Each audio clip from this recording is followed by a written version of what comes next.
Hello everyone, Minute Plus Meditation here, Friday, April the 1st, brand new month, getting closer to the 5th Sunday of Lent. So the reading is taken from the book of Wisdom, and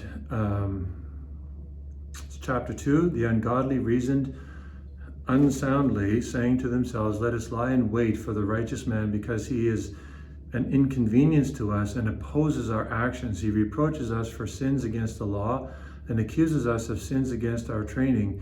He professes to have knowledge of God and calls himself a child of the Lord." And it goes on and on like this. It's really a foreshadowing of Jesus, who is the Son of the Lord, is the Son of God. And by his very life, he reproaches. See, the beautiful thing is that he's not a reproach to Zacchaeus, who's like a crook, a criminal, right?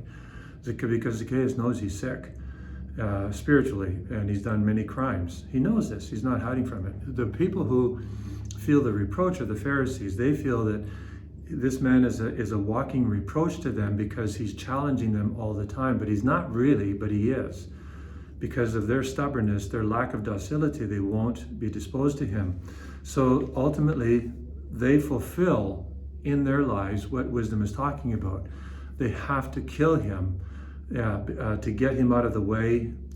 They say so the Romans won't come and take away their nation, but they won't even consider the fact that if he is the Messiah, they won't have to worry about the Romans coming in and crushing their nation. Actually, the Romans will walk away and they'll be converted if they really give themselves over to the Messiah. That's the whole thing, right? Is he came to bring all of God's children back into one family. And so our Lord here is indicating that at time, there will be times when we are required to suffer in order to be faithful to what the Lord is calling us to do. And when we detect this in our life, we have to pray for the grace, to be faithful, not to give in to the sin of human respect, like talked about yesterday, but rather to be faithful to the Lord, so that we don't back down. I mean, it could be all sorts of things. How we raise our children, how many children you have, or it could be your views on going to Mass, or you name it, moral issues, gender issues. I mean, it's so hard today with some of these ideas that are just saturating the atmosphere, and we have to stand up for the truth rather than go along with the crowd. So over in the Gospel to John chapter 7, and Jesus actually, on the one hand, it says he did not wish to go about Judea because the Jewish leaders were looking for an opportunity to kill him, but then he stands up in the temple and he shouts, Jesus cried out, "You know me, you know where I am from." So on the one hand, he doesn't want to go about publicly, and yet he's standing up in the temple and saying, more or less, I'm the Messiah. So, and then I guess at the end is also what I want to focus on, and that is, just give me a sec here. It says, "Then they tried to arrest him, but no one laid hands on him because his hour had not yet come." So our Lord, I'm not going to explain everything there, but they wanted to arrest him, but they couldn't. Why? Because it was not his hour. The Father protected him in his human nature, but he also consented to this protection. So he wasn't foolish. He did avoid them at times, or he didn't put himself, intentionally in harm's way, as it were.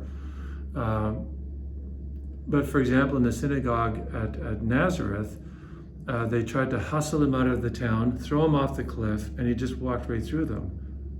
How can you do that when you're surrounded by people?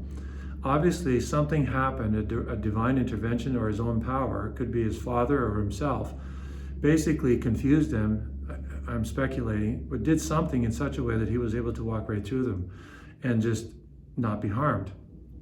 They could have easily surrounded him at certain points, but they couldn't do it.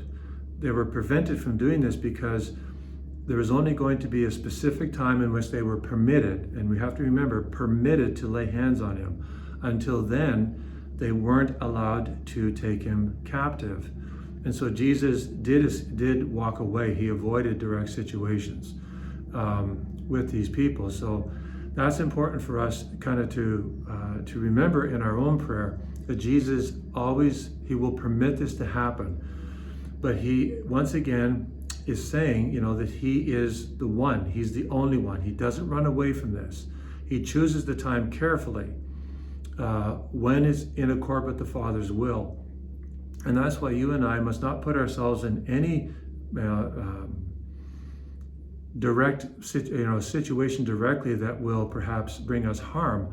But when we can't avoid it, we've done everything we can perhaps to avoid it. We have to stand up for what is right and what is true, and be faithful to God, or faithful to a principle of truth, or faithful to a family or spouse or a friend, and defend that person even though it may bring us disrepute or harm. Just as Jesus, when it was required of him to actually speak publicly to the crowds, spoke the truth, and he wouldn't water it down. God bless you.